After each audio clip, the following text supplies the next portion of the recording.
In Hollywood, in the early and mid-2000s, a weekly poker game was set up between some of the biggest stars in the world. Every Tuesday, they would meet at one of their fellow celebrities' houses and play a poker game well into the morning hours for hundreds of thousands and later millions of dollars. Obviously, they didn't know it at the time, but their poker game would lead to multiple FBI raids and a $100 million money laundering gambling ring. Many of the players in this game, the directors, the millionaires, the billionaires, and the celebrities like Leonardo DiCaprio, Tobey Maguire, and Ben Affleck, were all not only exposed to the media, but they lost millions of dollars and were even sued over this game. The details of their poker game were so interesting, they were even turned into 2 books and an Aaron Sorkin movie. But unfortunately, a lot of details had to be left out of these productions due to possible legal threats. So today, we're going to be discussing everything most people don't know about Hollywood's biggest game. We'll also be covering the secrets and checkered pasts of the biggest celebrity players, the alleged romantic entanglements, hacks that exposed Hollywood secrets, a Ponzi scheme, a $22 million cheating scandal, and even Kim Jong-un's involvement. I'll also be sharing my own celebrity poker dealings working for the world's biggest poker company, who despite having a celebrity and athlete-filled team, had their website seized by the FBI. And even though the founders of this site became billionaires and friends with even more celebrities, they also ended up on the FBI's most wanted. So sit back, relax, grab a drink and a snack, and let's dive in to the shocking, fraudulent, and unbelievable story of the 2000s celebrity poker ring and its downfall.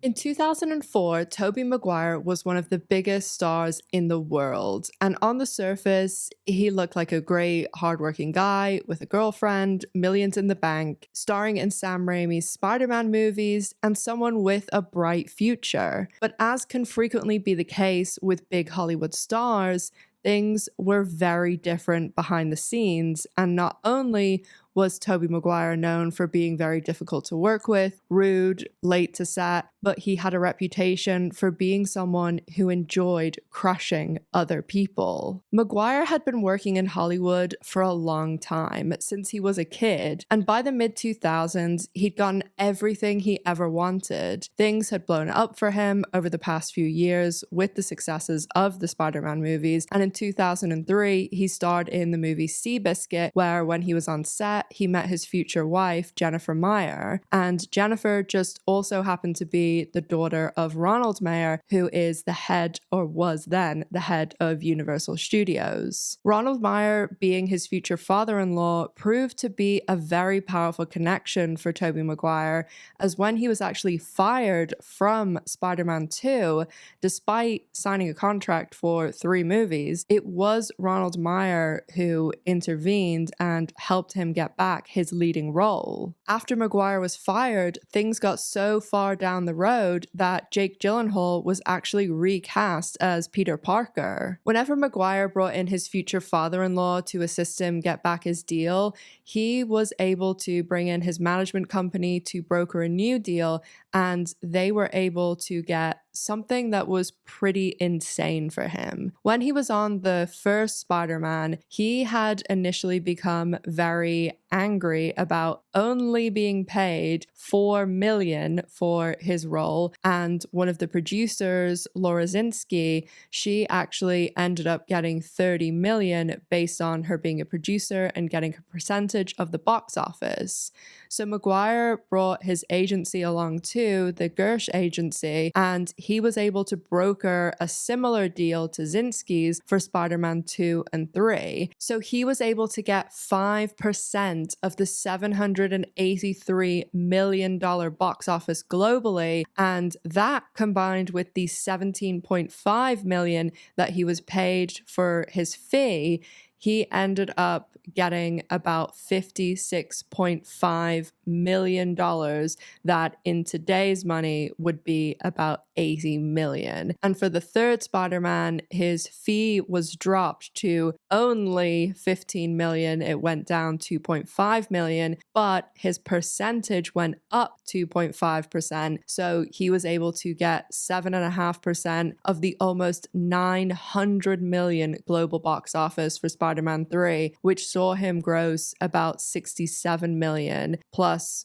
as I said, his 15 million, making 82 million. And today that was a take home of about $116 million just for Spider-Man 3. So between the two movies, in today's money, he got almost $200 million.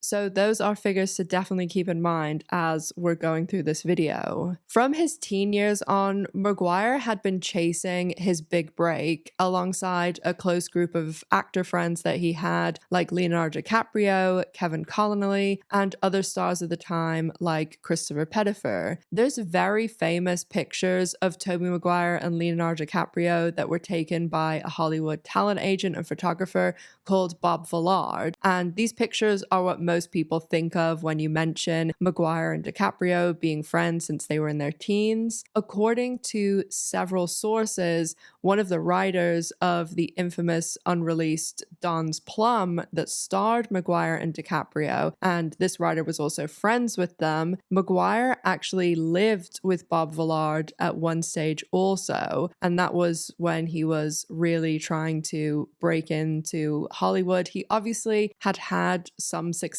but no huge leading role. Even if you're not familiar with 80s and 90s talent managers in Hollywood, the name Bob Villard might sound familiar to you due to his extensive essay crimes against young boys in the industry. And he was also entangled and involved with other Hollywood predators like Brian Peck. In his early 20s, Tobey Maguire did have, as I said, pretty steady work, but was still searching for that huge role. And one thing a lot of people have spoken about when it comes to Maguire is that he was always upstaged by Leonardo DiCaprio. Apparently, he found it very difficult, especially as they moved from like late teens to early 20s, as he would be frequently up for parts against Leonardo DiCaprio, and some of the roles Leo had gone on to get, and then they had blown up his career. When Maguire and DiCaprio were in their early 20s, they formed this little group of Hollywood actors when they would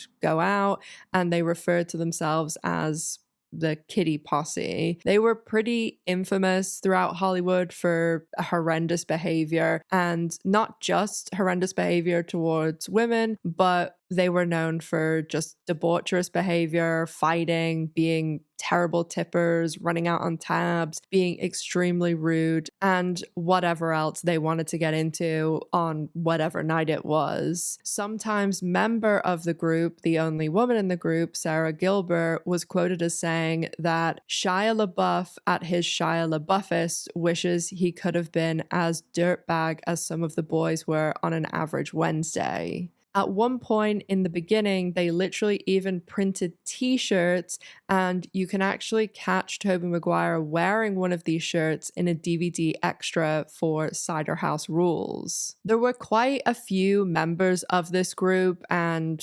sometimes there was people that changed in and out, or when people were in relationships, they were out of the group for a while, but some pretty consistent faces, apart from Maguire and DiCaprio, were Kevin Connolly and David Blaine, but DiCaprio and Maguire were always at the center. In the early 2000s, when Tobey Maguire had some successful movies but wasn't Spider-Man yet, he and DiCaprio teamed up in a very different way, and that was in federal court. There was a lawsuit that was filed against Maguire and DiCaprio by former friends of theirs that were kind of in the wider posse group, and this was all over a movie that DiCaprio and Maguire starred in together called Don's Plum. Don's Plum was a black and white movie that was largely improvised, and it also starred Amber Amber Benson from Buffy the Vampire Slayer, and the aforementioned Kevin Connolly, who most people would probably know him from Entourage. The movie was written by Dale Wheatley,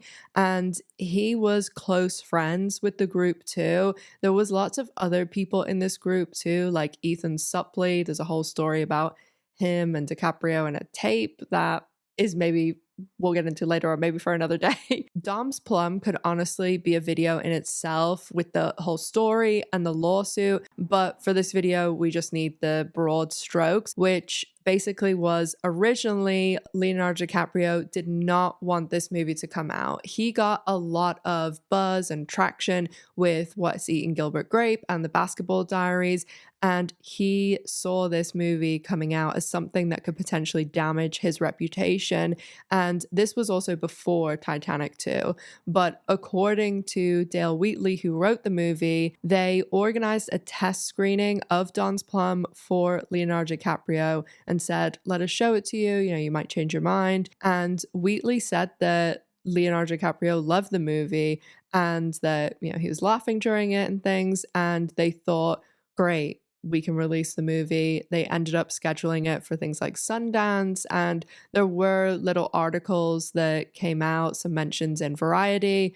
And then allegedly Tobey Maguire had issues with the movie, and after it seemed like DiCaprio was on board, then Maguire said that he was going to stop this movie coming out. Allegedly, Maguire even went over to Wheatley's house, and according to Dale Wheatley, again, there is a recording of this night where Maguire went over and for hours and hours was screaming at them and saying he's going to do whatever he can to block this movie coming out. Don's Plum was in limbo for years, and eventually Wheatley and some other people sued to try and get the film released. And the fact that it hasn't been really shows the strength of Maguire and DiCaprio. Their star power, especially by the time the lawsuit happened, was huge, and they're just actors in the movie. Like, it wasn't like they were producers or anything like that, but their names were so huge and they had so many connections that the last thing anybody wanted to do was burn bridges with them. The lawsuit was eventually settled that the film could be released in Europe,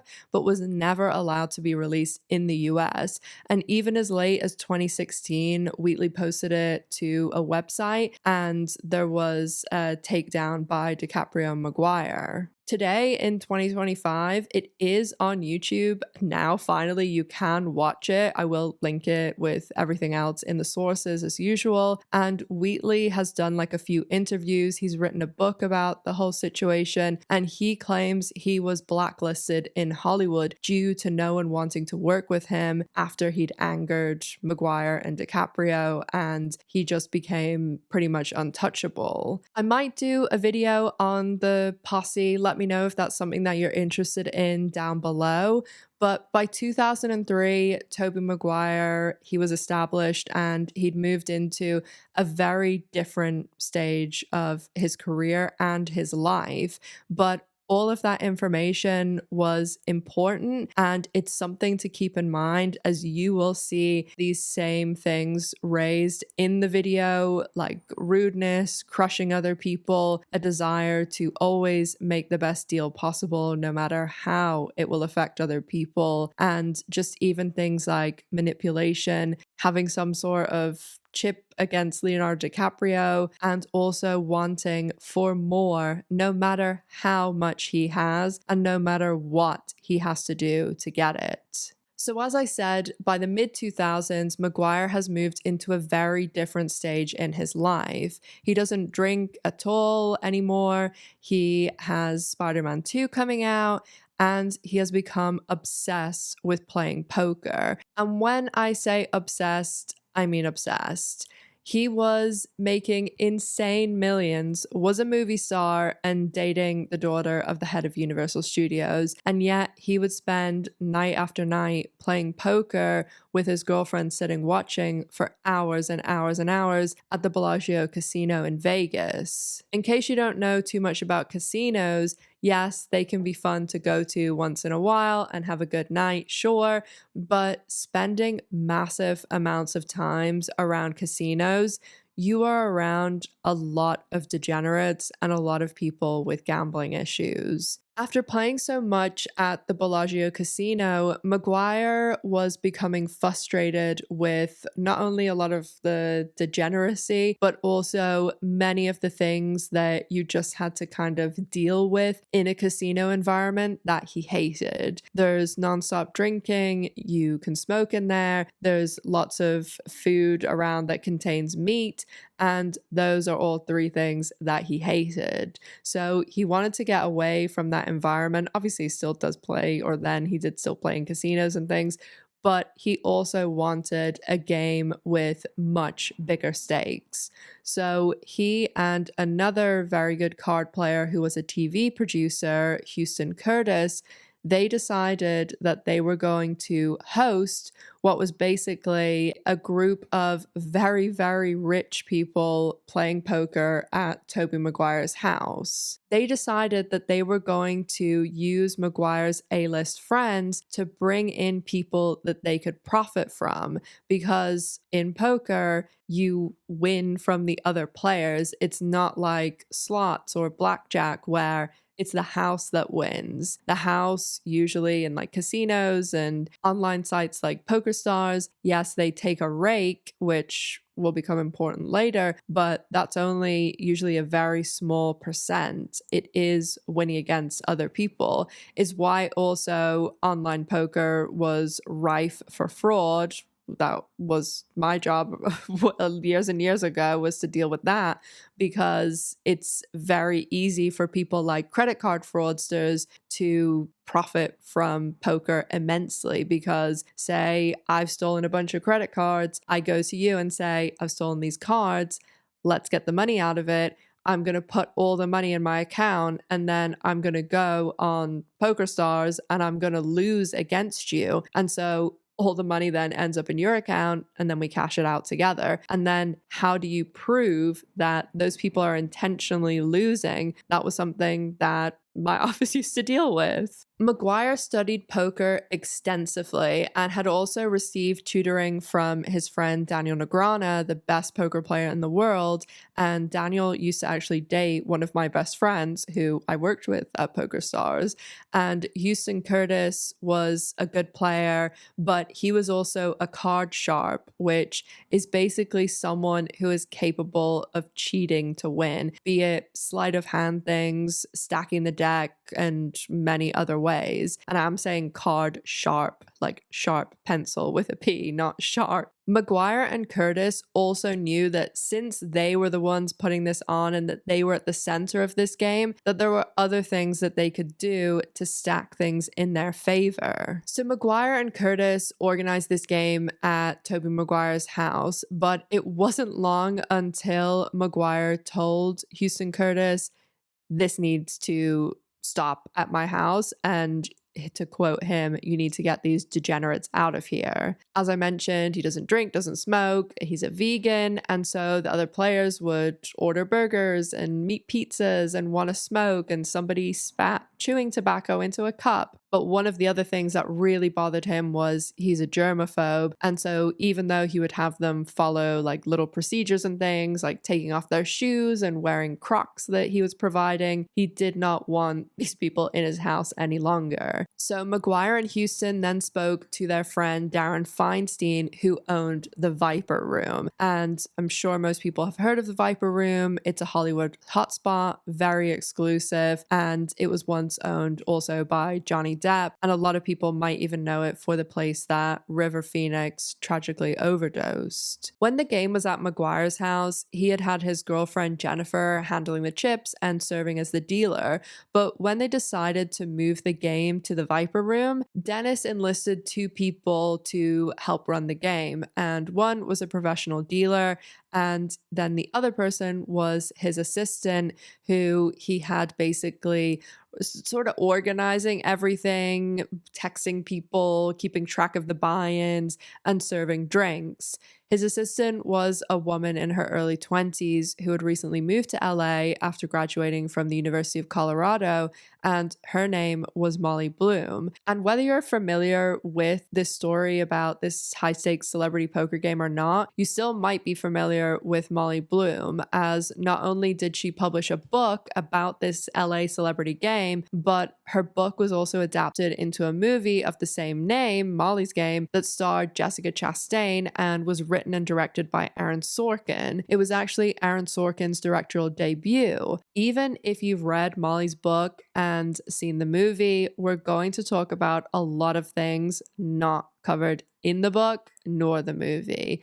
And we're also going to talk about some very interesting and juicy information about the behind the scenes of this movie. As if you've seen my Showtime video and you are paying very close attention and were in the comments, there was a little Jessica Chastain Easter egg. But a warning, I do issue this sometimes I do this sometimes for people that I've liked and then I've been disappointed to hear these things. So I am just issuing a warning that it's not exactly something positive. So continue into the area about the Molly's Game movie at your own discretion. So we're going to dive into the other celebrity players, the insane money involved, and a lot of the wild stories.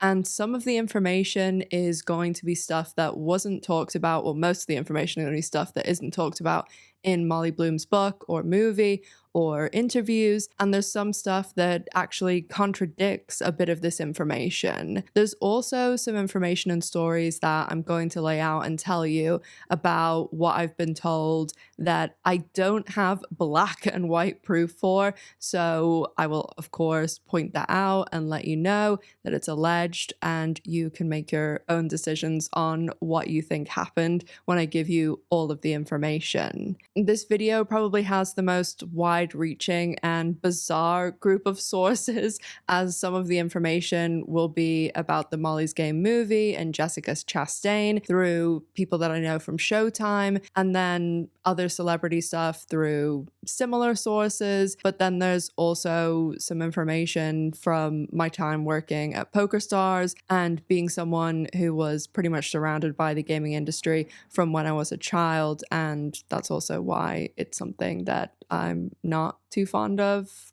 at all. And as usual, any of the sources I will put in the description box and the pinned comment with the Google link. You can access that. So this new celebrity game starts being run out of the Viper Room after it's left Tobey Maguire's house, and there's 9 seats at the table that are filled with celebrities, directors, producers, and the uber rich. There are different rotations of people, but it always involves Tobey Maguire, Houston Curtis, Darren Feinstein, and a lot of the time Leonardo DiCaprio and Todd Phillips, who is the director of The Joker and the Hangover movie. Frequently, it also had Ben Affleck, and he'd also brought Matt Damon on occasion. Initially, the buy-in is $10K, but later on this does go up to $50K, and at first it's in cash, but then when there's so much money, they move to checks. So basically, to sit down at the table, you had to turn over $10K, later $50K, and you are given $10K or $50K worth of chips.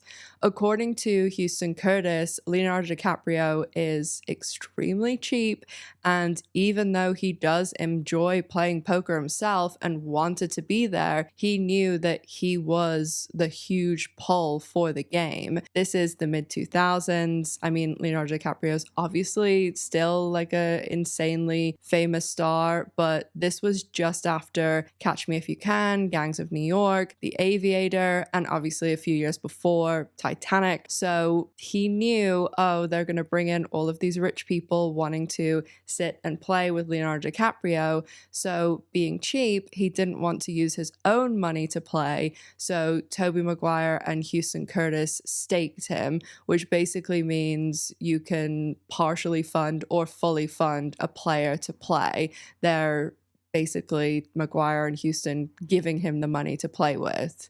This is one of those classic rich people getting discounts or deals or things for free when they're the people who need it the least. And also, so many rich people can be so tight with money to the point of lunacy. I cannot tell you some of the things that I've seen from people I know that are insanely wealthy. Allegedly, Leonardo DiCaprio has all of the soft furniture in his house done by Armani, and obviously he lives in a massive, massive mansion with lots of furniture, and every single thing was done for free, and all he had to do in exchange was wear an Armani suit a few times a year, which he was already doing. Hi guys, Editing Ash here. There is one thing that I didn't think to add this context, but when I've been watching the video and doing like all the editing, I have thought it's best to add this little bit. In the 2000s, when all of this is taking place, most of this story is happening between 2004 and 2013.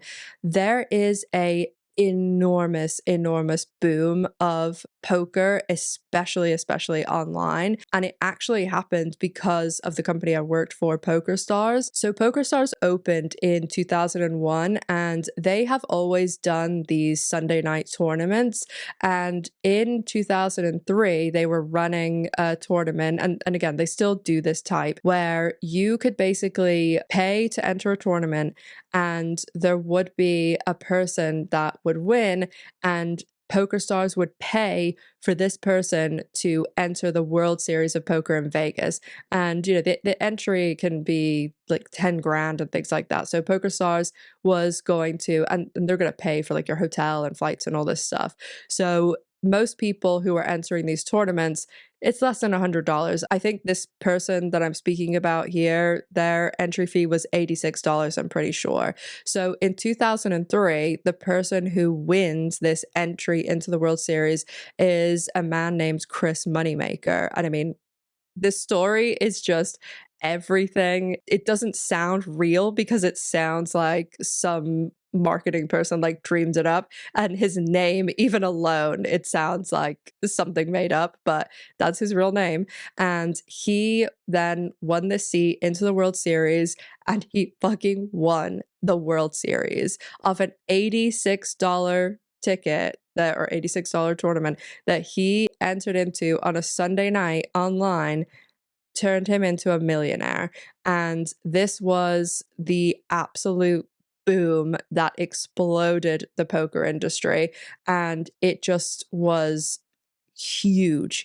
I cannot describe how big this was. And so many people then wanted to be the next Chris Moneymaker. And PokerStars too, they had him join PokerStars, as you know, he was in all like the marketing stuff, and anytime he played he had like the little PokerStars patch on, and he did loads of stuff because PokerStars runs like a lot of live tournaments too, and all over the world. And they also were bringing in celebrities. We had like Ronaldo and Neymar and Aaron Paul, Kevin Hart, like so many people like that, along with all of the best poker players in the world. Just is something to keep in mind about how big poker was at this time, because I think if you tried to start some sort of like celebrity game or anything like that now, it just, nothing would get to the heights that it did in the 2000s. But that is just very important context for what is happening in the wider world and in the wider poker world at this time.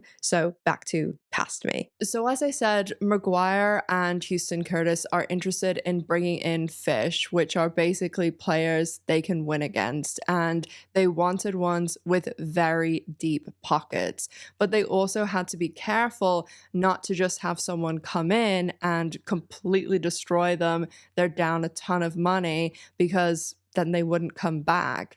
The guy who made the Shrek movies, he actually came to a game once, lost a fortune, and never came back again. Over the time they were playing, Molly Bloom really kicked up what she was doing. She was making crazy money via tips and obviously didn't want to be replaced by anyone. So she started making it a 5-star event, bringing in food catered from the best restaurants in LA. She'd have everyone's drink orders memorized, organized and, the top shelf stuff. And she started kind of ingratiating herself into their lives, doing little things for them, like booking restaurants or organizing things and booking flights. And she even organized a tournament at one stage where they all went on a private jet to Vegas and, organized all of the hotel bookings and things like that. And on top of that, she also kept track of all of the money and all the different buy-ins and let the players know at the end who they had to settle up with, either how much they won or how much they lost. These games were being played for buckets of money. Tobey Maguire actually had a checking account that was just for poker. And on top of the checks, it even had like poker. The way I was told it worked was they didn't actually bring cash after a couple of times because then people would be leaving with so much money that either going in or going out, they were thinking about people getting robbed. So they would have the players list out their names. You would buy in for 10K by putting a line under your name. Then after that, every 20K, you'd put an X next to your name. So a player has a line and 2 X's. They've bought in for 50K worth of chips that night. And keep that in mind because it is important context for in just a minute. So Molly's making crazy tips. As I'd mentioned before, originally when they were running the game in Tobey's house, he had said to everybody, if you want to be invited back, tip Jen, who is his wife. And so it just carried on when they moved to the Viper room and had Molly running things. And she would also be the person sending the invite out every week and doing a lot of things like finding other players and doing a lot of like the background, looking into someone, because Maguire and Houston Curtis, they constantly wanted to have new potential fish or players brought in, as eventually her boss kind of gets edged out. Darren Feinstein, who brought them to the Viper room, the guy that owned the Viper room, and eventually Molly just takes more and more control, and eventually she creates an events company that she starts running the games through. And at this stage they move out of the Viper room and move into a lot of like 5-star hotel suites, like at the Beverly Hills Hotel. And so a lot of people might be thinking, how is this legal? Is this legal? How does she have a company? And the key was that she was just earning tips and that she nor anyone else was taking a rake. And this is very, very important because whether you take a rake or not basically means whether a game is legal or not. I'll keep this rake explanation very quick because we're obviously not here for a poker lesson, but basically if you think about other games like slot games or blackjack or craps, if they're played in a casino, the house is winning against people. And let me tell you, as someone who worked in the gambling industry, the house always wins. And that's obviously a very famous phrase for a reason. No matter how many gamblers tell you they're winners, the percentage that are overall, it is unbelievably tiny, especially because so many people just think about their wins and not about their losses. But in poker, there is no house. You're winning and losing against other people. So say you, Miss G, and I all play, we put our 10K in and you win 30K, you're walking out with that 30K. The casino or even the online casino isn't getting it. So how do they make money from poker? They end up taking a rake, and a rake is just a tiny bit of the pot. So we all put our chips in and the casino might just take a very small percent.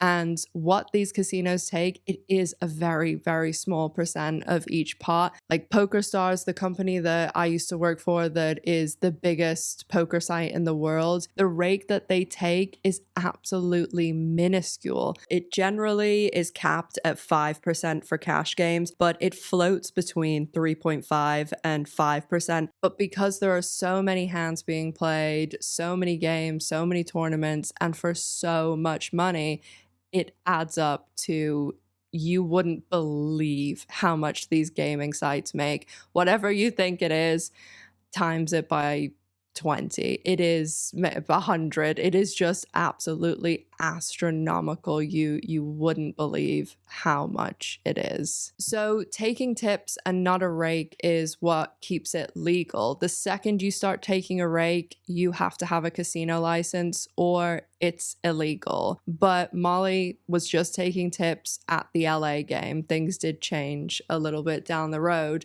And this whole situation at the LA game, in the beginning, they would tip within sort of reasonable amounts, 500, 1,000 per player with 9 players. That adds up to a lot, especially because the person who would usually win the most would throw in a little bit extra. So that's a huge amount of money for one night. But according to Houston Curtis and other people who knew people who played in these games, Molly then began bringing in players that were not who everybody else thought they were. She would say that they weren't experienced, and they did have a rule that there weren't allowed to be any professional players in, as those professional players would obviously clean everyone out. They did on occasion bring a pro in to play one game, and most of the time they'd profit to 300,000, but everybody knew when they were having like a one night that a pro would come in. But Houston Curtis and others have said that things really started to go off the rails towards the end of Molly's time running the LA game. She started doing a lot of substances, and there was just a lot of other things, including the tipping, that started getting out of control. There was also the introduction of people like Rick Solomon, who most people probably know Rick Solomon from the infamous Paris Hilton One Night in Paris video. And he was also married to Shannon Doherty. And he's someone who's been around Hollywood for a long, long time. So he would come in, and Tobey Maguire, as I said, was someone who didn't do any sort of substances and was very focused on the game, but he would come in, win early, and leave. And so Rick Solomon, when Tobey Maguire would leave, things would go off the rails, and rails would be brought in, if you know what I mean.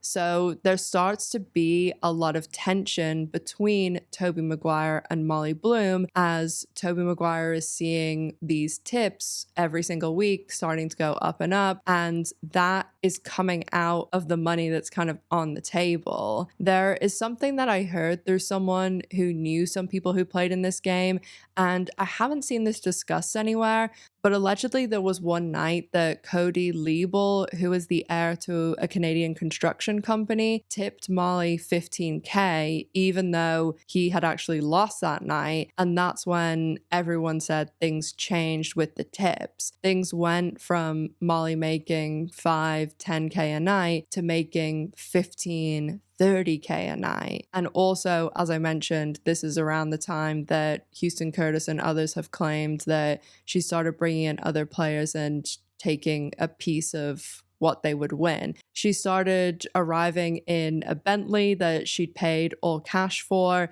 and that's when Maguire decided he wanted her out of the game. He did originally approach her about capping her tips, which she rejected, and there was one incident where he offered her $1,000 chip to get on the table and bark like a seal, which obviously she refused to do. And from that point, they do depict something similar to this in the movie, but she talks about this in her book, and she says from that point, the way that he was kind of going after her, he was saying, oh, you're too rich now to bark like a seal for $1,000. So she says in her book that's the point that she knew that she lost the game. And she goes on to talk about how she felt Tobey started plotting to get her out from that point.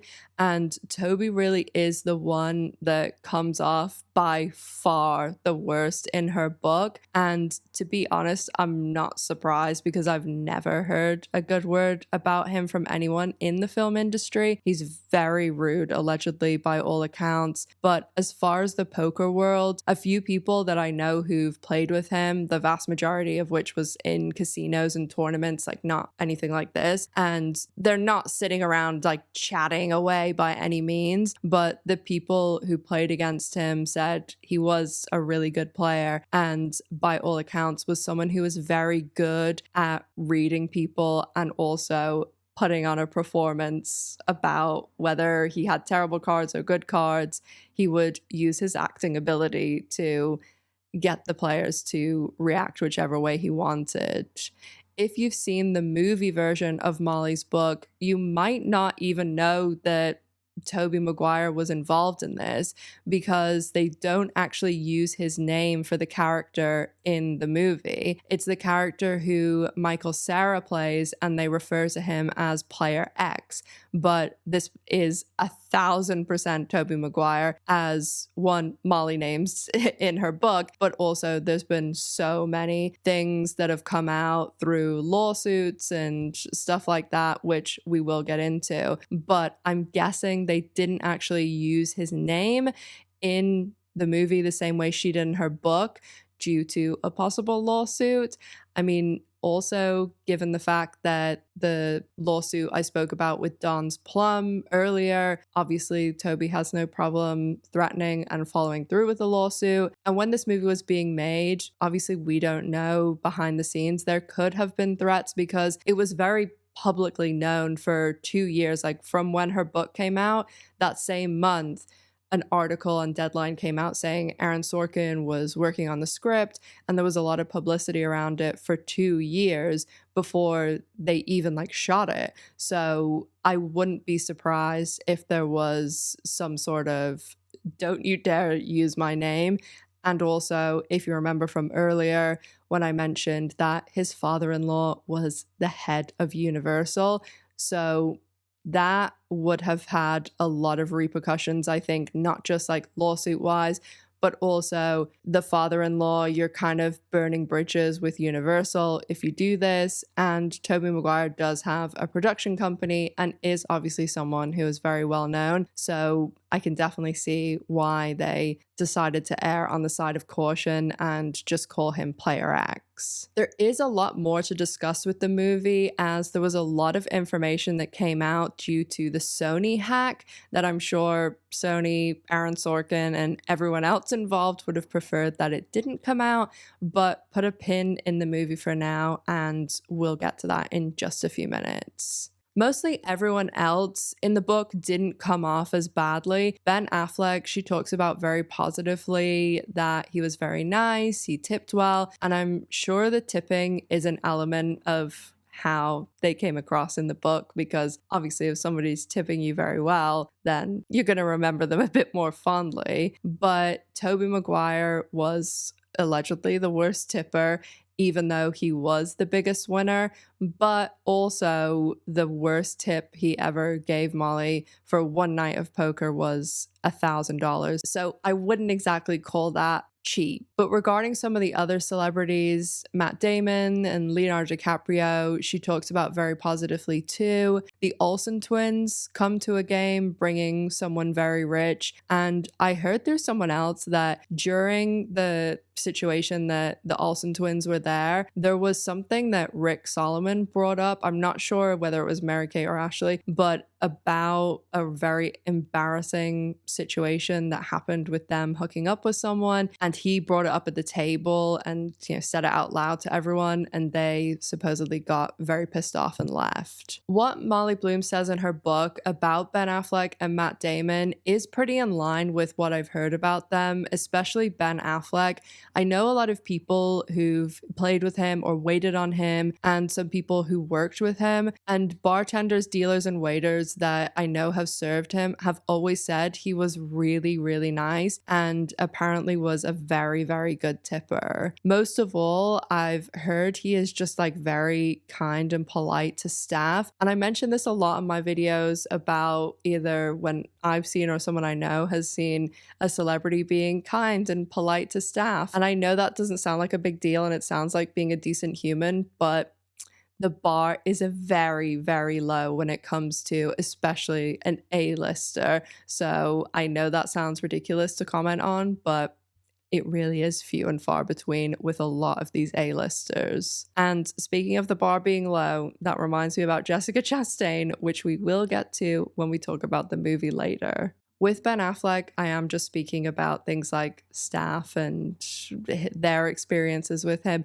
I'm sure, say, Jennifer Garner has a very different read on the situation, because I do know someone who worked on the town, and allegedly Jennifer Garner did have to take a visit down to the set due to what was going on with Ben Affleck and a co-star. And it's actually kind of funny if you read a lot of the blinds from around that time. And we can't always believe all blinds, but a lot of the blind items would talk about Ben Affleck and Blake Lively as if they were these like star-crossed lovers who just pine after one another. And it is really funny to read some of the blind items. So if you want to have a laugh, go and look some of those up. Matt Damon, too, by all accounts, I've heard very similar things, very polite, nice to deal with, especially to a lot of service staff. They're always complimenting him, and he actually married a bartender. Overall, in the book, Molly does talk about a lot of things that I'm sure a lot of people didn't want out there. Comments people made, substances consumed, losing money, but there's definitely a lot of things that she could have included but didn't. The book is probably only the tip of the iceberg, and I really cannot imagine what was talked about in these games between all of these people, especially a lot of the Hollywood people and then people with these ridiculously deep pockets. I'm sure there was unbelievable things said. Now, what happened after this tension between Tobey Maguire and Molly Bloom? There are differing accounts. There's basically two versions of what happened. One version is Molly's version, and the other version is Houston Curtis's version. They're really the only two who have spoken out publicly, and both put out books.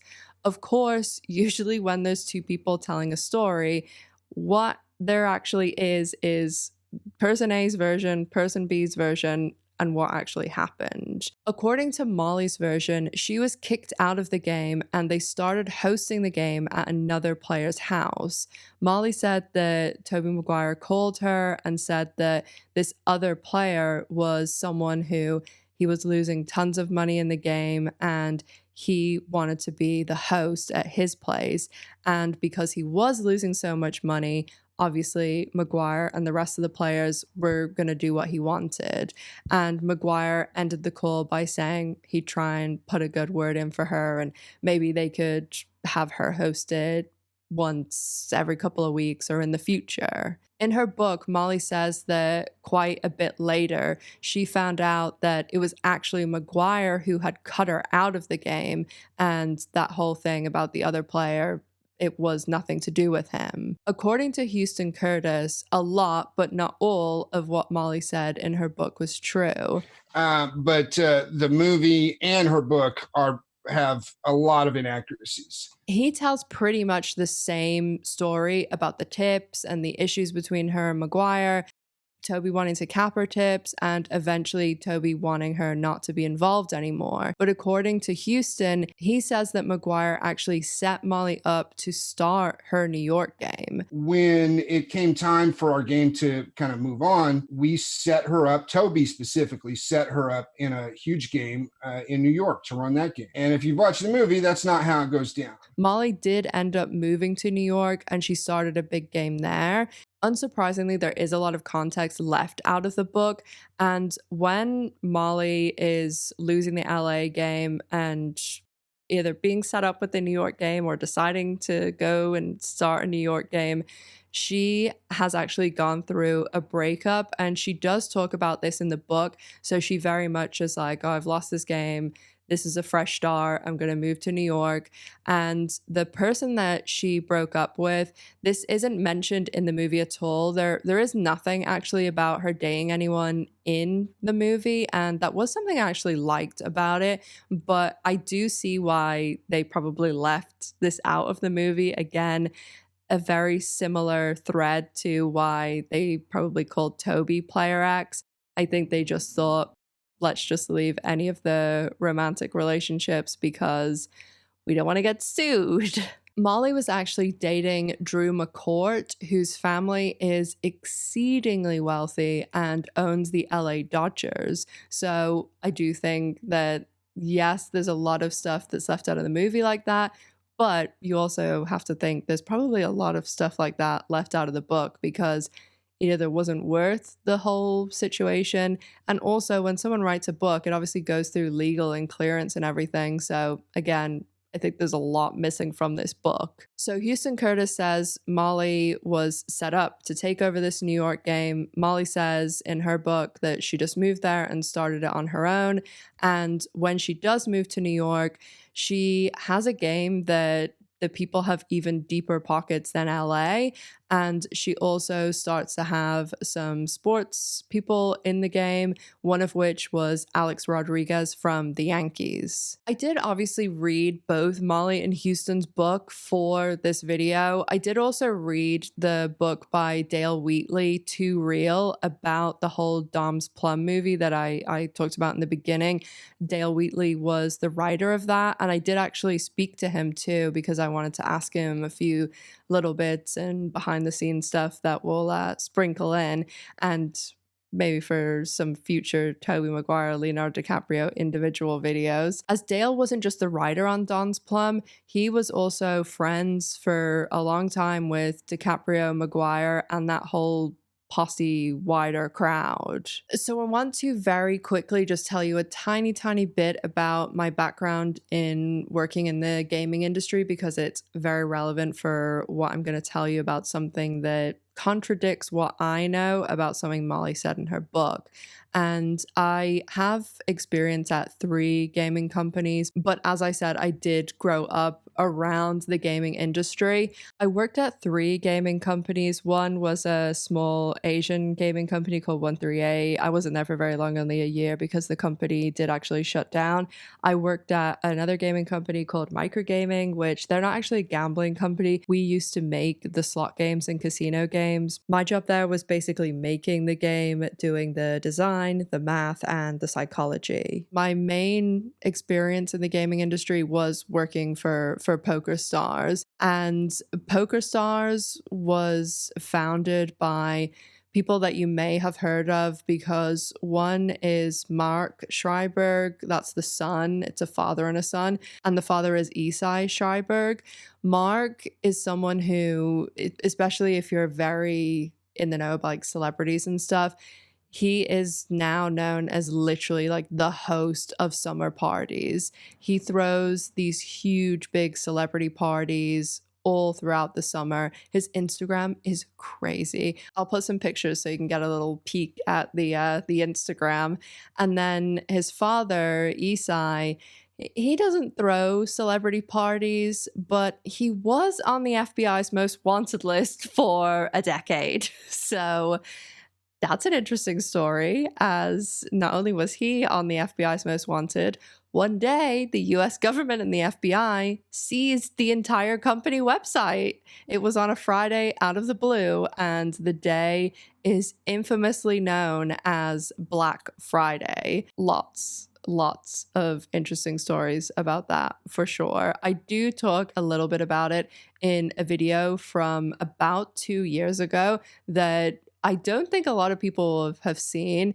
It's not a video that has like any crazy views or anything like that, but I will link it in the sources below. And I have talked about possibly doing a gaming video, like just about gaming, because there are a lot of good stories for sure. So I tell you about my work experience, mainly PokerStars, because I saw a lot of the behind the scenes. I saw in players' accounts, I saw players' history, and I also know a lot of people that are players. And as I said, one of my best friends used to date the best player in the world, Daniel Negreanu. And if I didn't have that context, I wouldn't have noticed something Molly said in an interview. And I have seen lots of interviews with her before, and I've seen some of her speaking engagements. I've read her book a ton of times, and I read the book like the day it came out, and she's spoken about how she really didn't sell a lot of books the first couple of years before the movie came out. So I have like been aware of this story for ages, and obviously so many articles and things that have come out too. And there is this lawsuit that we'll get into. So a lot of these players' names have come out, and there's a person that's mentioned in the lawsuit in a lot of these articles that people might know. He's not a celebrity, but I guess the closest thing he would be an influencer kind of. But his name is Dan Bilzerian, and he calls himself the king of Instagram. And Dan Bilzerian, he's actually from Tampa too. And we're not going to go into his whole lore because that would be a video in itself. But I will link below some good videos by other creators that have covered a lot of his saga. Most of them are a few years old now, but you get a lot of the information. There's a really good one by Jay Aubrey, especially with a lot of information on his background and family. So I'll link those in the sources below. But the relevant information that you need for what we're going to discuss is basically that Bilzerian claims that he's a professional poker player and that he has made over $100 million from poker, but mainly from private and online games. PokerStars, for example. He is a massive trust fund baby, but he claims that when he hit the age that he got his trust fund, which he was supposed to get a portion at 30 and then the remaining at 35, he says that he gave it all back. And he also gave it to his little brother, Adam, who was also a poker player and who also at 30 and 35 would get his trust fund. And his brother Adam does do actual live games. And by all accounts, or most accounts, Adam does actually seem to be a poker player. And something to keep in mind about the fact that he claims he's won 100 million in private and online games.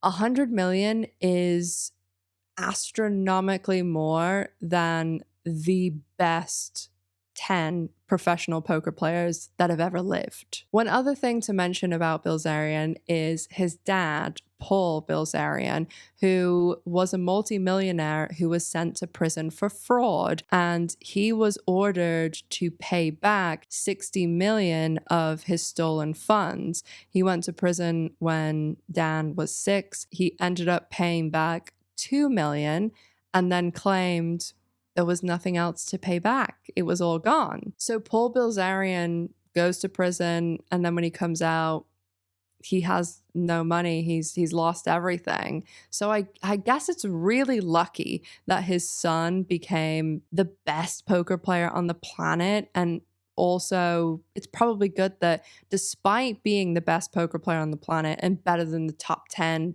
combined, that all of these games are behind closed doors. There's so much more to Bilzerian's story. He's thrown a woman off a roof. He's kicked another in the face at a nightclub when he was wearing an army boot.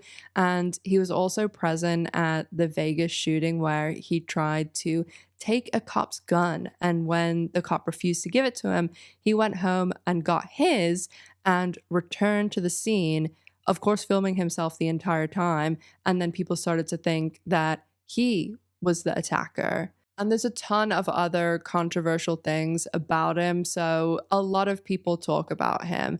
And there are also countless accusations of so much of what he says about poker, about other things being untrue, especially when it comes to where he got his money from, unsurprisingly. The very, very few times that he's played in a public setting or like a tournament, people have obviously analyzed his games, and most people that are professional poker players agree that he is not someone who is even in the top 1,000 players, never mind winning 100 million. And as someone who was around a lot of this stuff, I just do not know how anything being claimed can be anywhere close to true. And not only are his poker claims called into question, practically everything else is too. There was a whole big thing about him claiming he bought this $65 million mansion, and he did this whole video with one of the guys from, I think, Shark Tank. And when the video was posted, they had to go in and edit it because it came out that he actually rented it. And he's in the video making all these claims. And there's just so much stuff like that. And that's why when I saw Molly being asked about him in an interview from The Diary of a CEO, I expected to hear what you usually do when something he's claimed is brought up, and that is people questioning it. But the host says to Molly, "Oh, I heard Bilzerian played in your games. He said he was really good and you didn't want him to play anymore."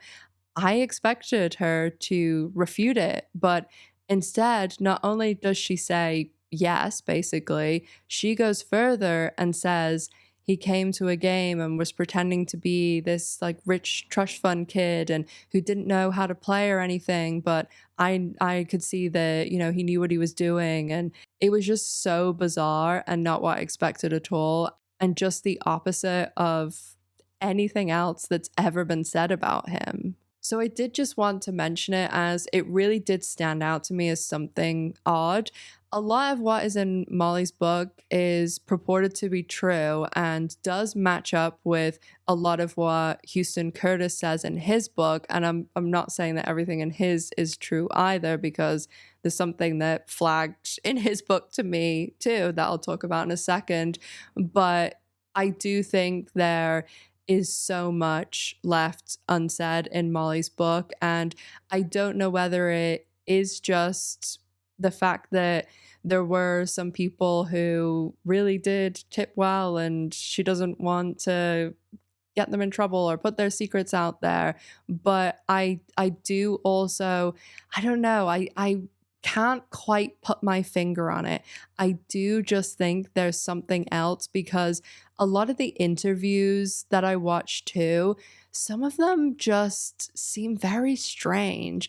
I don't know whether she has like a very strict no questions about XYZ, which a lot of that's not uncommon, or maybe she only allows these certain pre-approved questions, which again isn't something that's unusual. There was actually an interview she did at Oxford that she makes a reference to, oh, this all the questions that were on the list, that they were a pre-approved list, which again isn't something abnormal, but it just seems like, especially the last couple of years, the interviews that I watched of hers that have come out, say 2023 to now, it just, I can't put my finger on it, but it just seems very, maybe she's just being super careful because of potential lawsuits or whatever, but I don't know, there's just something very unusual, and I wouldn't be surprised if down the line there's something more. I do think there's probably stuff that she didn't want to put in the book, that it wasn't worth the hassle or the blow up or the backlash, but there are accusations from other people that she did work with the feds, and certain other accusations that we'll get into in a couple of minutes.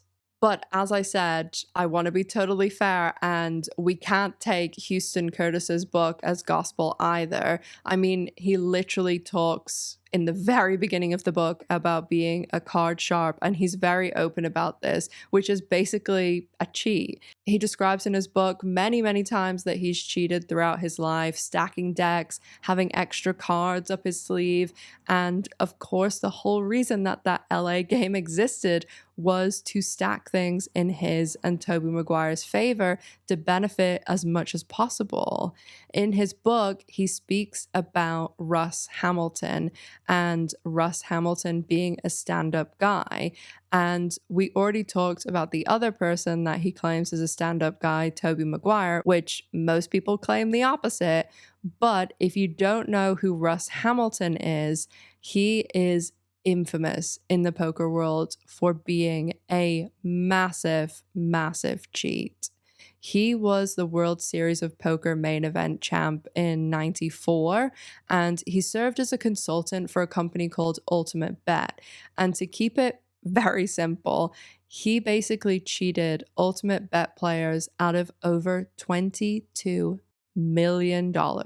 He had basically made himself this super user god, and he could see players' whole cards. So if you don't know anything about poker, basically the games that we're talking about are Texas Hold'em.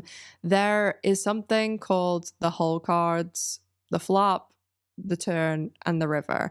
Players are basically given 2 cards and they are called the whole cards. And then you have the 3 cards that turn over, those are the flop. Then you have the 4th, that's the turn, and then you have the river.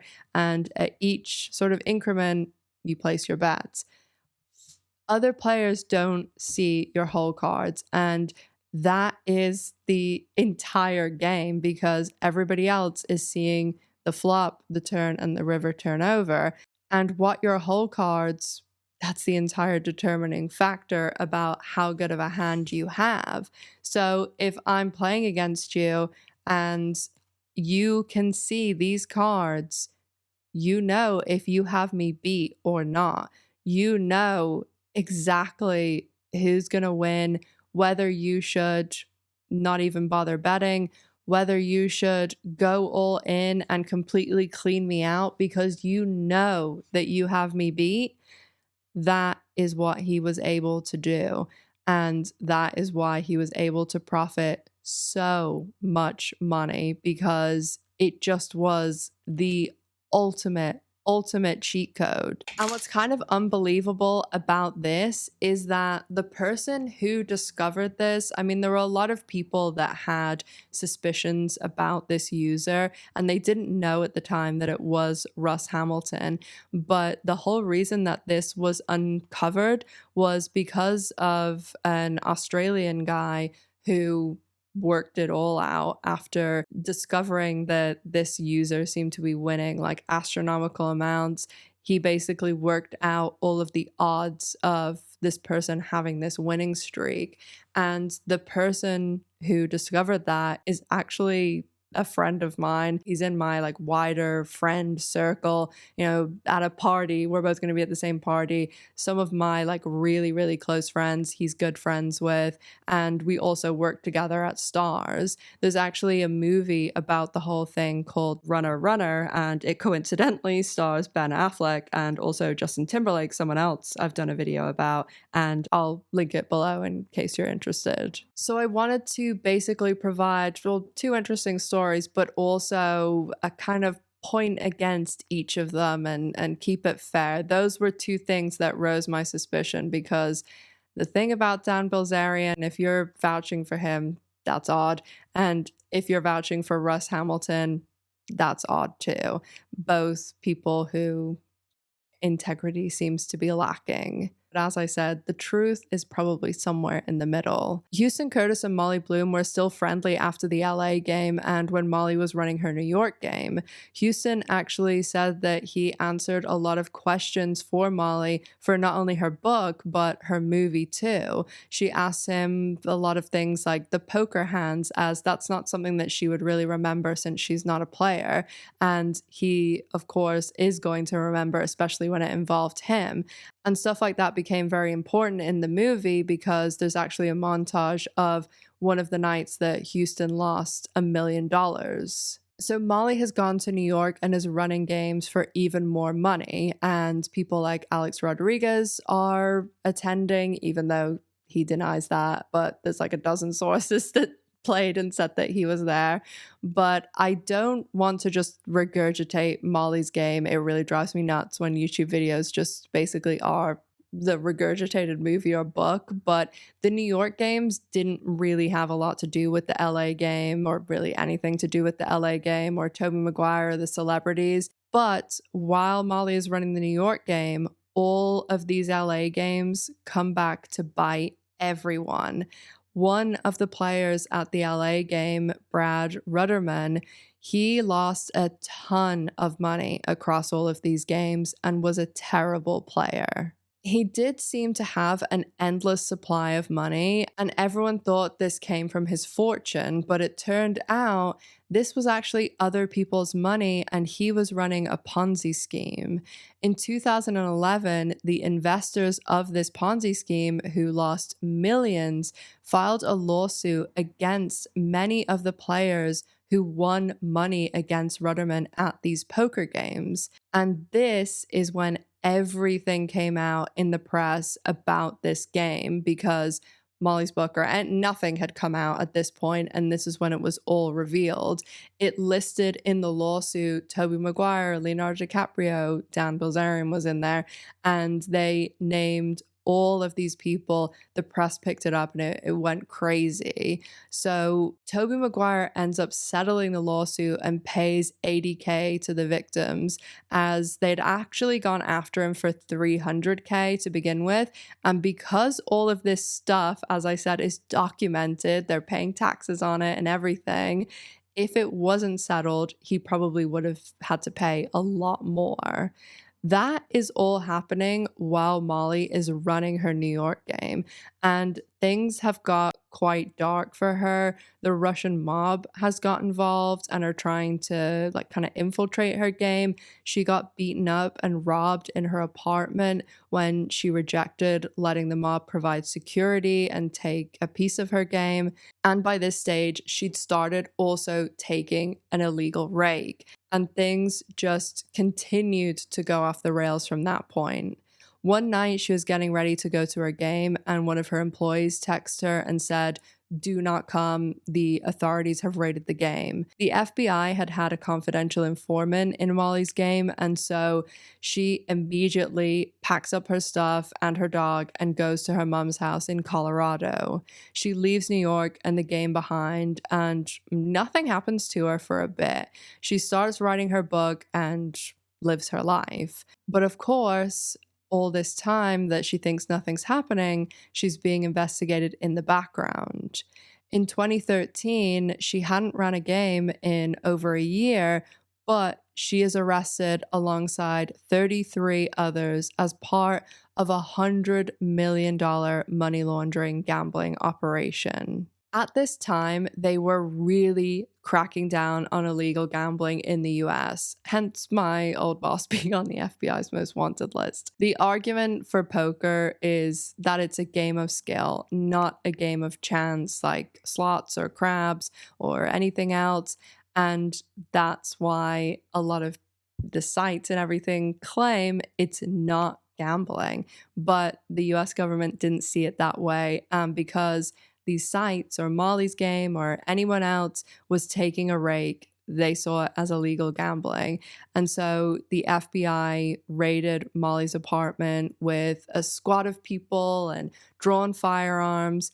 And as I mentioned, there was a point where PokerStars, Full Tilt, all these poker sites were all seized by the FBI. Black Friday was April 15th, 2011, so this was all happening in the same couple of years. Keep in mind, people had millions in those sites too that were seized by the FBI, and a lot of the sites were doing very sketchy things. Full Tilt were actually using their players' funds as their own personal bank account. Isai Schreiber basically went to the US government and said, we know that you're not happy with us, you seized our site. So they ended up going into their own pockets and paying back, I think it was over 200 million to the people, the US people that were out money because there was no money to pay them back on Full Tilt, and PokerStars absorbed Full Tilt. When it comes to what happens next, there is, again, some contradictions. Molly claims she only cooperated and gave the names of people who had already been named in the Ponzi scheme by Brad Rudderman, but Houston Curtis claims she cooperated with authorities on much more. In December 2013, Molly pleaded guilty to charges of running an illegal poker game. She was sentenced 5 months later in May 2014 to 1 year of probation, 200 hours of community service, and a forfeiture of $125,000. The U.S. District Judge, Judge Jesse M. Furman, found that she had played a very minor role in this larger gambling operation, and so they didn't think that it warranted prison time. She released her book that same year in November 2014, and on Christmas Day 2017, the movie adaptation of her book by the same name, Molly's Game, was released. That was written by Aaron Sorkin, and it was also his directorial debut. Now, as for the movie Molly's Game, there were a lot of issues getting it out, and there were also some problems that developed, as this movie and its issues was one of the things included in the Sony hack, and the information that came out didn't make anyone look too great. The hack happened because of the movie The Interview, as Kim Jong-un didn't appreciate his portrayal, and they ended up hacking into Sony and releasing all of these emails, including some from Amy Pascal, who was the chair of Sony. The emails about Molly's Game were between Amy Pascal and Doug Belgrade, the president of Columbia and Sony Pictures.